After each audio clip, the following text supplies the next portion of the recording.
Darjeeling tour start now. আমাদের সব backpack ready, সব কিছু নাও আছে। আমাদের কলকাতা আসছি আমরা আজকে দুপুরে। কলকাতা ঘোরাফেরা শেষে এখন যাব আমরা দার্জিলিং। তো দার্জিলিং টিকিট আমরা এখানে মানকুইস স্ট্রিট থেকে কিনছি এজেন্টের মাধ্যমে। আর এখন আগে আমরা রেল স্টেশনে যাব। তো চলেন স্টেশনে যাই। তবে একটা দুঃখের বিষয়, আমাদের ট্যুরমেট 7 জন থেকে আমরা 3 জন হয়ে যাব, কারণ রয়্যাল ভাই এখন আমাদের সাথে যাবে না। So Sealdah station.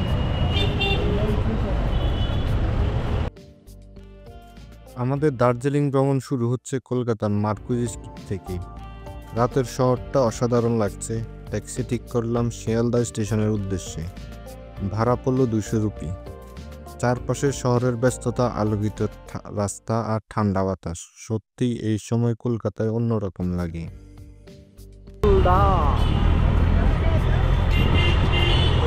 চলে আসছি আমরা শিয়ালদা স্টেশন।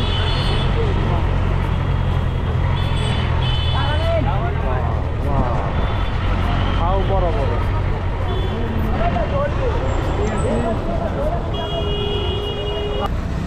মার্কুইজ স্টেশন থেকে এখানে আসতে প্রায় 15-20 মিনিট লাগছে। আজকে রাস্তা ফ্রি ছিল, একবারে ফ্রি না থাকলে আধা ঘন্টার মতো লাগবে। এই যে শিয়ালদা স্টেশন।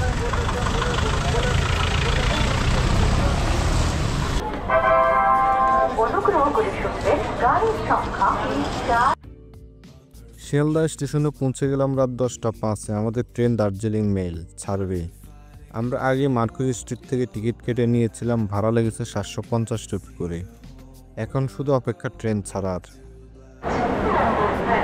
এখন সময় 11:48, 9:48। আমাদের ট্রেন 10:05-এ ছাড়বে, সেই জন্য আমরা উঠে গেলাম। এটা কোচের অবস্থা ভিতরে।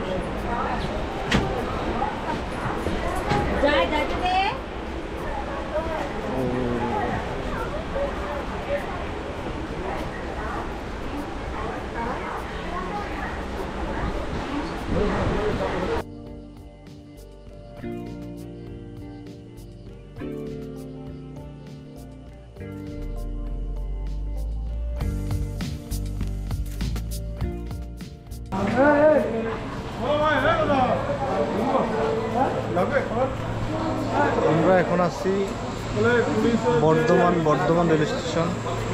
শিয়ালদা থেকে 2 ঘন্টা লাগছে। এখন এরপরে চলে যাবো। এখন কিছু খাওয়া দাওয়া নেওয়ার জন্য নামছি আমরা। দাদা আমাদের বেশি লাভ নেই কোনো ভাই, 5 টাকার আপনি চা খেয়ে নেবেন আমাদের। কত? 60 টাকা। এই গাড়ি ছেড়ে দিচ্ছে চাপছো দাদা ভাই।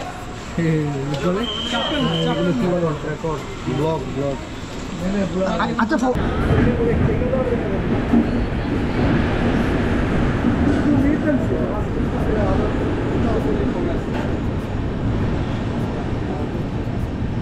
বর্ধমান বিদায়, বর্ধমান।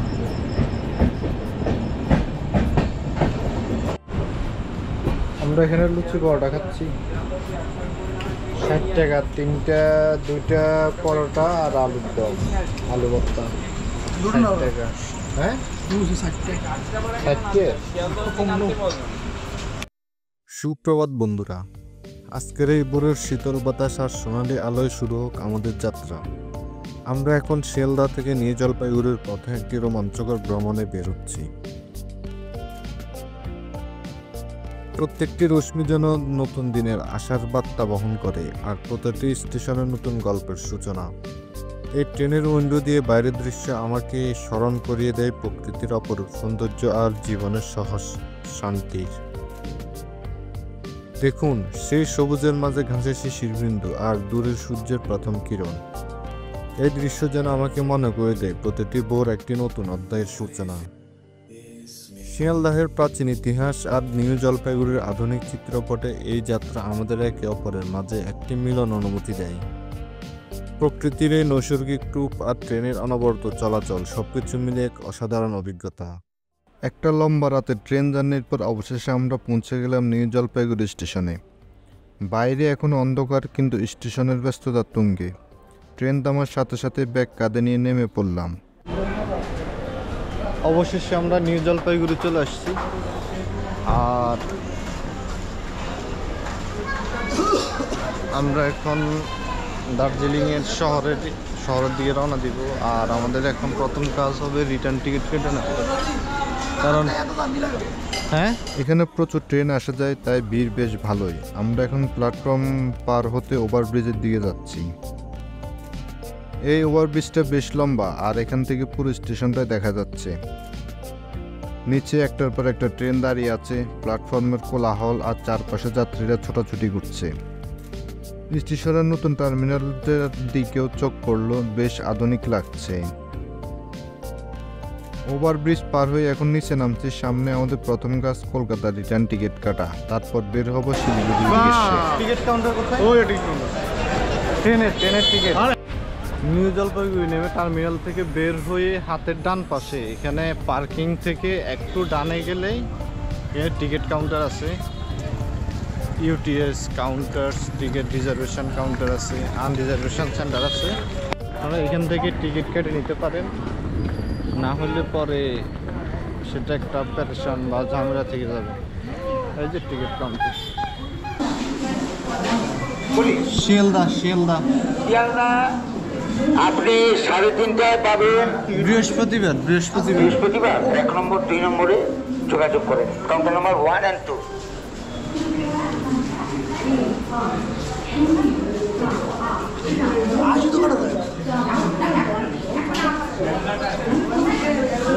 হ্যালো আপু, এক্সকিউজ মি, আমাদের ওই যে বৃহস্পতিবারের জন্য আর কি শিয়ালদার উপরে একদম টপে ডেট 11 তারিখ রাত।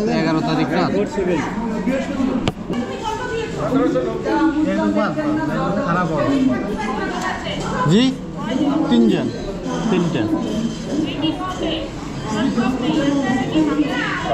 কনফার্ম কোনটা আছে? বাংলাদেশ নাই ওইটি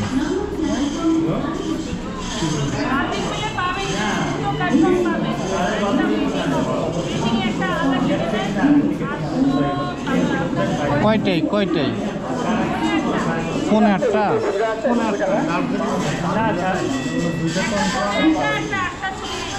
জেফু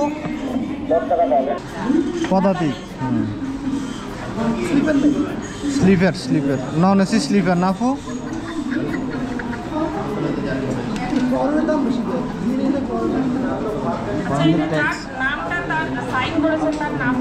জাহিদুল ইসলাম। বিদেশি নাগরিকদের ট্রেন টিকিট কাটার জন্য কিছু নির্দিষ্ট নিয়ম অনুসরণ করতে হয়। ভারতীয় রেলওয়ে নিয়ম অনুযায়ী বিদেশি পর্যটকরা নির্দিষ্ট কোটার অধীনে টিকিট বুক করতে পারেন। এই কোটার টিকিট বুকিং সাধারণত প্রধান রেলওয়ে স্টেশনগুলিতে অবস্থিত আন্তর্জাতিক পর্যটক ব্যুরো বা নির্দিষ্ট কাউন্টার থেকে করা হয়। তবে আপনি স্টেশনের মেইন টিকিট কাউন্টারে যোগাযোগ করে বা স্টেশন মাস্টার অফিসে গিয়ে বিদেশি পর্যটক কোটায় টিকিট বুকিং সম্পর্কে জানতে পারবেন। সেখানে আপনাকে নির্দিষ্ট ভিসা এবং অন্যান্য প্রয়োজনীয় নথি প্রদর্শন করতে হতে পারে। টিকিট হ্যাসেল পরিহার করতে ভ্রমণের পরিকল্পনা আগে থেকে করলে টিকিট পাওয়া সহজ হয়। যাত্রার তারিখ আগে টিকিট বুকিং নিশ্চিত করে প্রয়োজনীয় নথি সঙ্গে রাখুন। কটা টিকিট? না 25, 26, 27। নাম দিছে উনি 25, 26, 27। টিকিট পাইতেছি না, কিন্তু আমাদেরকে এখন ফরেন কোটায় 2টা দিছে, একটা ওয়েটিং। এখন এটা কখন কনফার্ম হয় সেটার কোনো সিউরিটি নাই। এই হইল অবস্থা। তারা আগে থেকে প্ল্যান করে আসলে আগে টিকিট কেটে রাখা উচিত। এখানে ব্ল্যাকে টিকিট বিক্রি হয়ে যাবে। হ্যাঁ সব আগে বিক্রি হয়ে যায়। এখন আমরা নাস্তা করব, নাস্তা করে দার্জিলিং এর দিকে চলে যাব। इधर में नहीं इधर में इधर में बोला इधर में बोला ऑटो सिलीगुड़ी हाँ जाएंगे, वो ऑटो जा रहा है पल्ली लाइन में, उधर बाहर जा रहे हैं सिलीगुड़ी। एगुलो एगुलो सिलीगुड़ी खुसरो कत की है एगुला मानी मानी भाड़ा भाड़ा नहीं 20 रुपये कहाँ पे जाना है? 20 20 रुपये इधर ब्रिज पे लेके जाएगा, आगे 30 रुपये लेगा ऐसे 20 इनको पता है, इनको पूछो ना वो सिलीगुड़ी गाड़ी সেই না দার্জিলিং दार्जिलिंग ना सिलीगुड़ी सिलीगुड़ी আমরা सिलीगुड़ी যাব বাড়ি কোথায় এখানে? না না বাংলাদেশ। আপনার দার্জিলিং যাবেন তো? दार्जिलिंग আমরা পরে যাব, আগে सिलीगुड़ी যাব। আগে কোথায় যাবেন? শিলিগুড়ি যাবেন তো? এখান থেকে একটু আগেই যান, এই যে এখানেও টোটো পাবেন, এই যে ব্যারিকেডটা দেখতে পাচ্ছেন, টোটো মানে হচ্ছে ছোট অটোগুলো, ব্যাটারি চালিত যেটা, ওখান থেকে আপনি নেবেন, নিয়ে সিধা বলবেন শিলিগুড়ি যাবেন, মার্কেটিং করে নেবেন দাদা, বাইরের কাস্টমার ভেবে বেশি চাইবে, কিন্তু আপনারা বাইরের দেশ থেকে এসেছেন যেন মানে 20 টাকা করে এক একজনের হওয়া উচিত। এবার যদি আপনি পুরো অটোটা বুক করেন তাহলে হয়তো 100 টাকা দিতে পারে, ঠিক আছে? মানে 100 টাকা মানে 100 টাকা, ঠিক আছে? এর থেকে বেশি কিন্তু দেবেন না। বাইরের লোক, আপনারা বাইরের দেশ থেকে এসেছেন, ওরা বুঝতে পারবে, সঙ্গে সঙ্গে বেশি নেওয়ার চেষ্টা করে দাদা করবেন না, ঠিক আছে? কথাবার্তা বলে নেবেন।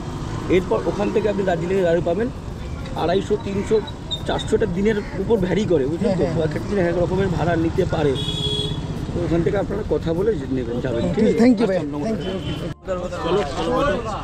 কত বাস স্ট্যান্ড? কয়জন আছে? তিনজন 250 টাকা নেব। কত? 20 টাকা ভাড়া। তোমরা মনে হয় ওটা এখানকার বাসিন্দার, আর আমরা হইলাম বাইরের, তোমরা এমন কথা 20 টাকা করে বলছো, জানে না কিছু না। কত কত লোকাল 50 টাকা শেয়ারিং ভাড়া আছে, তোমার গাড়ির সিট আছে 5টা, 250 টাকা চাইছি ভাড়া।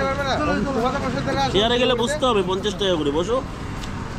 50 না 30 টাকা, 30 তাহলে এখন দেখো ভাই গাড়ি দাও। না, আমাদেরকে তো এক দাদা আমাদেরকে পরামর্শ করে দিছে, বলে দিছে সর্বোচ্চ 20 টাকা হওয়া উচিত। আমার 30 টাকা ধরো। হ্যাঁ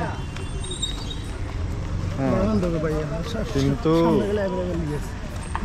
দিচ্ছে না, আমাদেরকে দিচ্ছে না ভাইয়া, দাদারা আমাকে দিচ্ছে না, নিচ্ছে না। বাস টার্মিনাল থেকে রেল টার্মিনাল থেকে বের হলে হাতের বাম দিকে মোড় আছে একটা, ওখান থেকে শিলিগুড়ি 20 টাকা।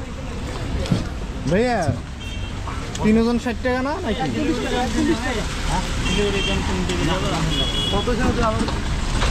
একজন 20 কিন্তু 20 জন, একজন 30, 2 জন 60, 3 জন বললাম না, 3 জন 80 টাকা দিবা।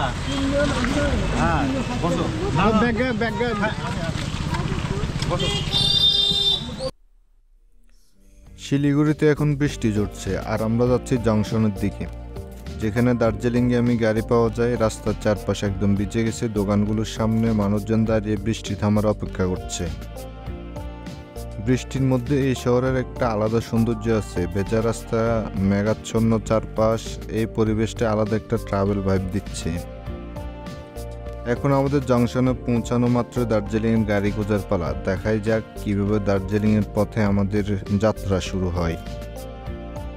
আপনারা ঘুরতে যাচ্ছেন? এইখানে আসেন, স্টেশনে নামার পরে দেখলাম অনেকে গাড়ি ঠিক করে দেওয়ার জন্য ডাকছে, কিন্তু এখানে একটু সাবধান থাকতে হবে। অনেক সময় দালাল চক্র বেশি ভাড়া নেয়, তাই সরাসরি চালকের সঙ্গে কথা বলে নিজে গাড়ি ঠিক করাই বুদ্ধিমানের কাজ। আমরা ঠিক করলাম আগে একটু দেখে শুনে ভাড়া যাচাই করব।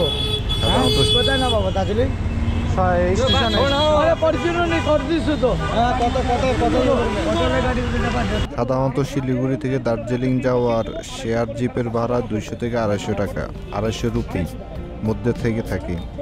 যদি কেউ তার থেকে বেশি চায় তাহলে একটু দরদাম করে নেবেন।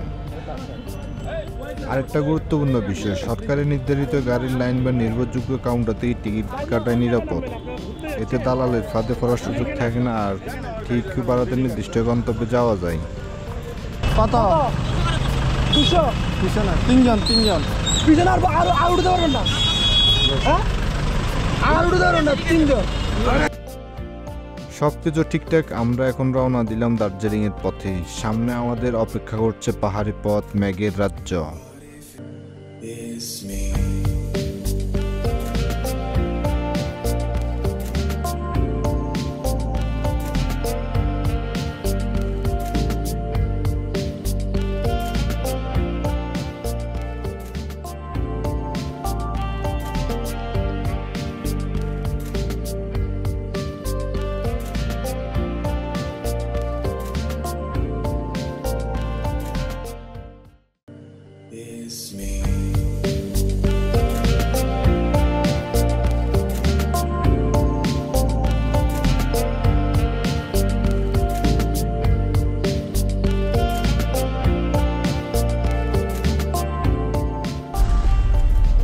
ধীরে ধীরে দার্জিলিং শহরে প্রবেশ করছে। রাস্তার ধারে পাহাড়ি এখানে একবারে লাইভ ম্যাগ, ওই যে এখানে সব ম্যাগ একদম।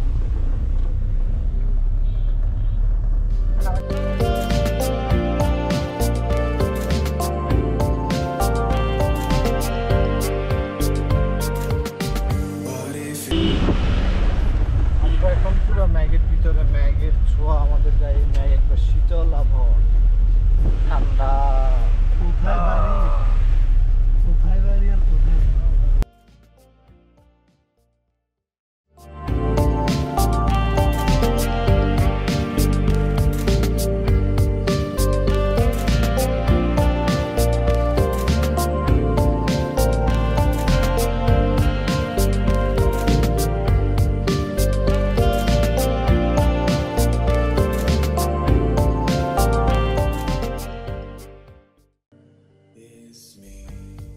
অবশেষে পৌঁছে গেলাম দার্জিলিং। 2 ঘন্টার পাহাড়ি পথ পেরিয়ে আমরা এসে পৌঁছালাম দার্জিলিং পুলিশ বাজার। এখানে ঠান্ডা হাওয়া বইছে, চারপাশে কুয়াশা আর পাহাড়ে মনোমুগ্ধকর দৃশ্য। শীতল বাতাস, পাহাড়ের ধোঁয়াশা আর চারপাশে টুরিস্টদের কোলাহল। দার্জিলিংয়ে সত্যি এক অন্যরকম শহর। ব্যাগ গুছিয়ে হোটেলের দিকে হাঁটছি।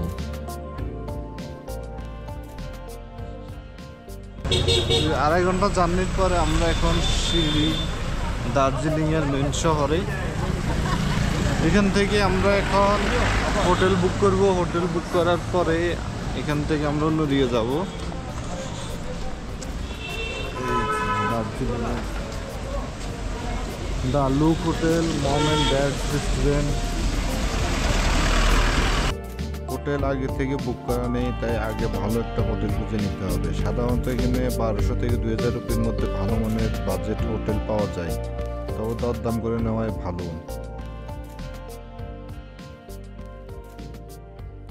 কয়েকটা হোটেল দেখার পর অবশেষে একটা ঠিক করলাম। ভিউ সুন্দর, লোকেশন ভালো, এখানে চেক ইন করে একটু বিশ্রাম নেওয়া দরকার। রুমের জানালা খুলতেই ঠান্ডা বাতাস আর দার্জিলিং এসে পরিচিত ম্যাগ ঢুকে এলো। 1 কাপ চা হাতে দার্জিলিং শহরে ভিউ বুক করার এখন পারফেক্ট সময়। হোটেলে একটু রেস্ট নিয়ে এবার বের হবো দার্জিলিং ঘুরতে। সামনে আরো অনেক কিছু দেখা বাকি। টাইগার হিল, বাতাসে লোক, চা বাগান আর দার্জিলিং এর ঐতিহ্যবাহী খাবার। তাহলে একটু রেস্ট নিই, এরপরেই বের হচ্ছে দার্জিলিং এক্সপ্লোর করতে। সাথে থাকুন আমাদের। ধন্যবাদ।